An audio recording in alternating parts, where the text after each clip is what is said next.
اعوذ باللہ من الشیطان الرجیم بسم اللہ الرحمن الرحیم۔ یقیناً ہم نے نوح علیہ السلام کو ان کی قوم کی طرف بھیجا کہ اپنی قوم کو ڈرا دو اور خبردار کر دو اس سے پہلے کہ ان کے پاس دردناک عذاب آ جائے۔ نوح علیہ السلام نے کہا، اے میری قوم، میں تمہیں صاف صاف ڈرانے والا ہوں کہ تم اللہ کی عبادت کرو اور اسی سے ڈرو اور میرا کہا مانو، تو وہ تمہارے گناہ بخش دے گا اور تمہیں ایک وقت مقرر تک چھوڑ دے گا۔ یقیناً اللہ کا وعدہ جب آ جاتا ہے تو مؤخر نہیں ہوتا، کاش کہ تمہیں سمجھ ہوتی۔ نوح علیہ السلام نے کہا،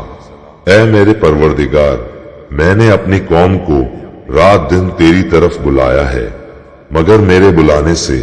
یہ لوگ اور زیادہ بھاگنے لگے۔ میں نے جب کبھی انہیں تیری بخشش کے لیے بلایا، انہوں نے اپنی انگلیاں اپنے کانوں میں ڈال لی اور اپنے کپڑوں کو اوڑھ لیا اور اڑ گئے اور بڑا تکبر کیا۔ پھر میں نے انہیں بآواز بلند بلایا اور بے شک میں نے انہیں اعلانیہ بھی کہا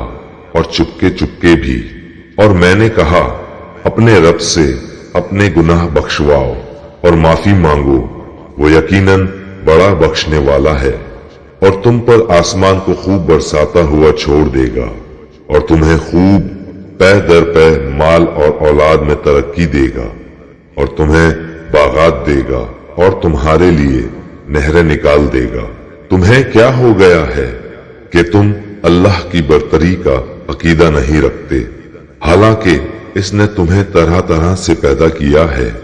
کیا تم نہیں دیکھتے کہ اللہ تعالیٰ نے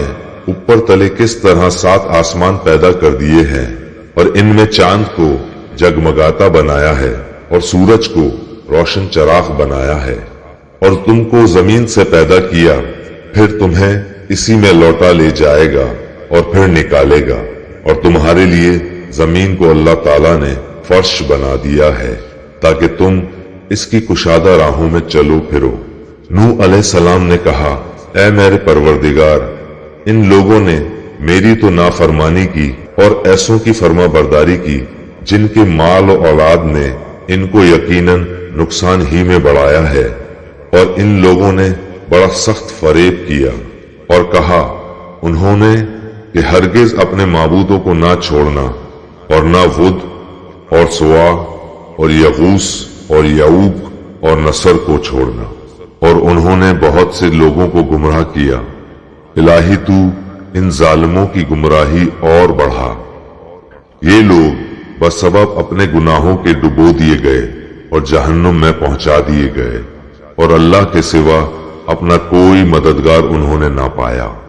اور حضرت نوح علیہ السلام نے کہا کہ اے میرے پالنے والے، تو روئے زمین پر کسی کافر کو رہنے سہنے والا نہ چھوڑ، اگر تو انہیں چھوڑ دے گا تو یقیناً یہ تیرے اور بندوں کو بھی گمراہ کر دیں گے، اور یہ فاجروں اور ڈھیٹ کافروں ہی کو جنم دیں گے۔ اے میرے پروردگار، تو مجھے اور میرے ماں باپ اور جو بھی ایمان کی حالت میں میرے گھر میں آئے